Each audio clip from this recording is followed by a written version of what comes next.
Once again, welcome back on my YouTube channel.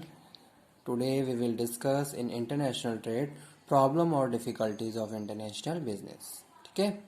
Today topic is very important. This is a concept. This is the basics of international business. These basics you have to clear. ठीक है, सारी चीज़ें आपको पता होनी चाहिए international business के बारे में, बेसिक आपको क्लियर होनी चाहिए, तभी आप क्या कर सकते हो, इसके किसी भी टॉपिक को अंडरस्टैंड कर सकते हो और उसको अटेम्प्ट कर सकते हो। ठीक है, तो let's start topic. Following are special problem और इंटरनेशनल ट्रेड। क्या क्या प्रॉब्लम है इंटरनेशनल ट्रेड की, क्यों हम इंटरनेशनल बिजनेस को प्रॉपर नहीं कर पाते हैं, क्या कारण है उसके पीछे, तो ये टॉपिक आज हम डिस्कस करने वाले हैं। जबकि हमें पता है कि इंटरनेशनल बिजनेस हमारे लिए कितना इम्पॉर्टेंट रोल प्ले करता है। ठीक है, अगर हम बात करते हैं इंटरनेशनल बिजनेस की, तो इंटरनेशनल बिजनेस हमारे इकोनॉमी को क्या करता है और ज़्यादा डेवलप करता है। इंटरनेशनल बिजनेस से हमारा जीडीपी रेट क्या है और ज़्यादा बढ़ रहा है। ठीक है, इंटरनेशनल बिजनेस क्या है, हमारी इनकम के स्टेटस को भी और ज़्यादा क्या कर रहा है, इम्प्रूव कर रहा है। ये सारी चीज़ें हमें प्रॉपरली पता है कि इंटरनेशनल बिजनेस और इकोनॉमी में कितना स्ट्रॉन्ग कनेक्शन है। लेकिन जो डिफ़िकल्टीज़ हैं वो हम डिस्कस करने वाले हैं कि कौन कौन सी ऐसी डिफ़िकल्टीज़ हैं जिसकी वजह से हम प्रॉपरली इंटरनेशनल बिजनेस को प्रोसीड नहीं कर पाते हैं और अपने टारगेट्स को जो भी हैं उनको अचीव नहीं कर पाते हैं। तो ये टॉपिक आज हम डिस्कस करने वाले हैं इस वीडियो लेक्चर में। चलिए स्टार्ट कर लेते हैं। पॉइंट्स वन बाय वन में इसके पॉइंट डिस्कस करूंगा और साथ के साथ इसके एडवांटेज और डिसएडवांटेजेस भी डिस्कस करने वाला हूँ। ठीक है, यहाँ पे फर्स्ट लिखा हुआ है distance. There is a huge distance between the countries. Here we are not talking about the neighbor countries.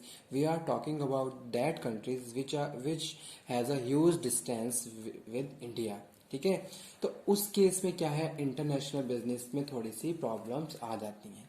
यानी कि जो भी हमें बात करें हम इंटरनेशनल बिजनेस के ट्रांजैक्शंस की, ठीक है, तो यहाँ पे हमें क्या करना पड़ता है, थोड़ी एक्स्ट्रा कॉस्ट बेयर करनी पड़ती है।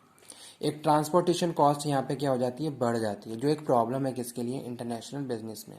ठीक है, आप इंडिया की बात करें, इंडिया से आप क्या कर रहे हो, प्रोडक्शन कर रहे हो, गुड को प्रॉपरली प्रोड्यूस करके पैकेजिंग करके उसको क्या कर रहे हो, फाइनल सी पोर्ट तक पहुंचा रहे हो, फिर सी पोर्ट से वो प्रोडक्ट अनलोड होके द्वारा लोड हो रहा है शिप में, और उसके बाद फिर वो क्या जा रहा है, अलग अलग जहाँ पे भी आपकी टारगेट और बायर है, जिस भी कंट्री को वो बिलोंग करता है वहाँ पे जा रहा है।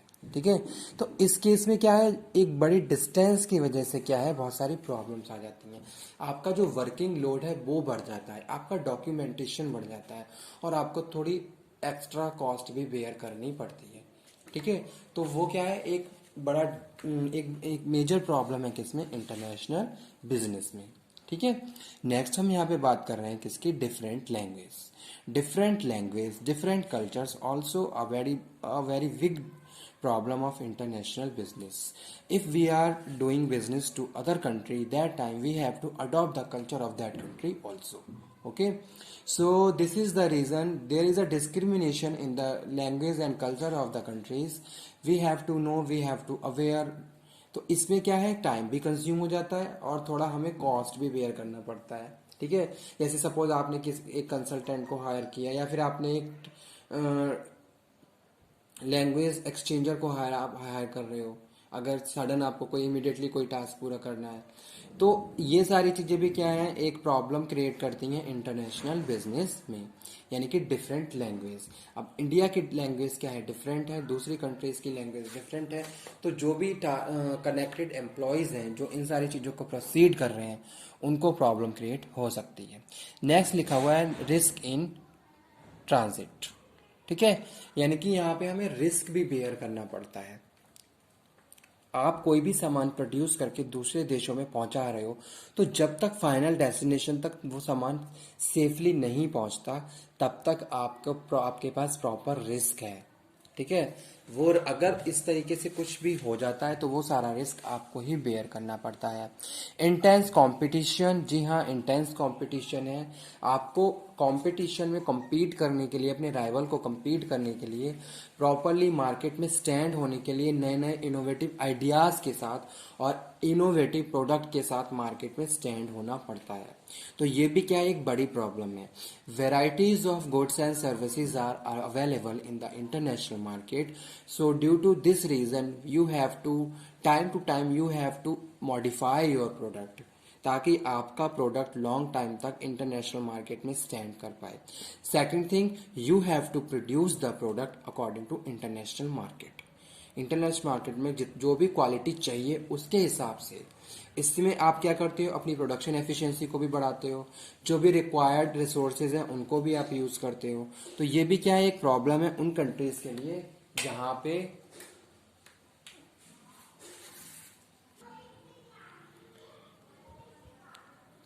तो वो यहाँ पे हम बात कर रहे हैं इंटरनेशनल बिजनेस में as a problem. Next one क्या है, नेक्स्ट वन है डिफिकल्टीज इन पेमेंट। ठीक है, there is a difference between countries currency. ठीक है, करेंसी अलग है, उनकी वैल्यूज अलग है, तो उस केस में भी क्या होता है, प्रॉब्लम्स क्रिएट होती है बैलेंस ऑफ पेमेंट में। ठीक है, किसी करेंसी की वैल्यू ज़्यादा है, किसी करेंसी की वैल्यू कम है, जब तो हम बैलेंस ऑफ पेमेंट करते हैं, फॉरेन एक्सचेंज रेट पे जाके हम उसको प्रॉपरली बैलेंस करते हैं और उसको एक्सचेंज करते हैं, तो वो भी एक क्या है टाइम कंज्यूमिंग प्रोसेस है। ठीक है, क्योंकि नंबर ऑफ बायर्स हैं, नंबर ऑफ सेलर्स हैं। Difficulties in payment, import export restrictions.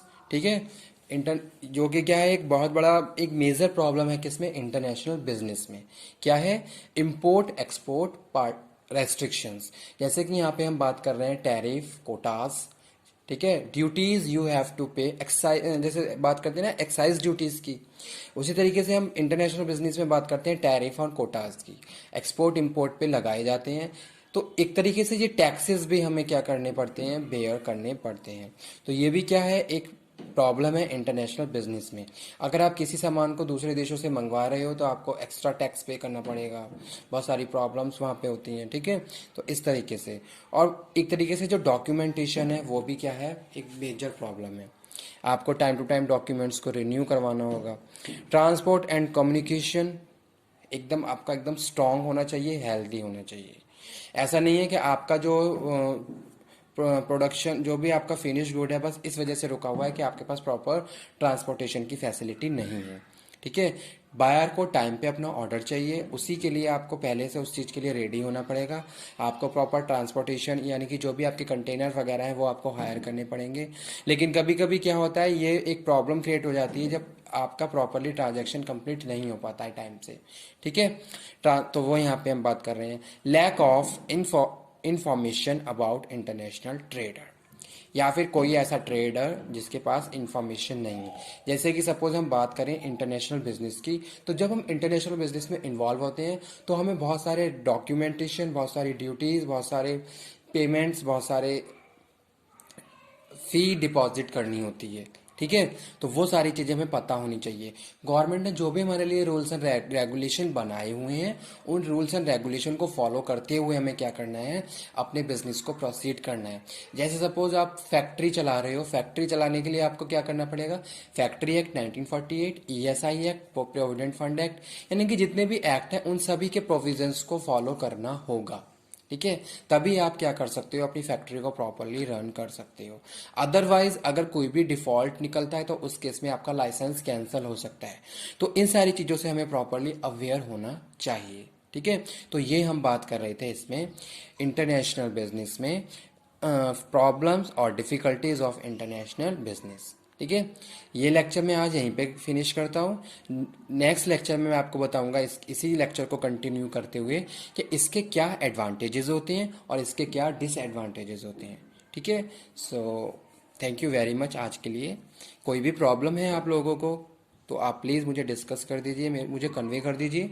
ठीक है, मुझे कन्वे कर दो ताकि मैं अगेन उस जो भी आपकी प्रॉब्लम है उस पर एक वीडियो लेक्चर लेके आपके सामने फिर हाजिर हूँ। Thank you very much. आप लोगों का सपोर्ट ऐसे ही मुझे मिलता रहे और मैं ऐसे ही नए नए वीडियो आपके लिए लाता रहूँ, मेरी यही कोशिश रहेगी। ठीक है, thank you, extremely thanks to all of you.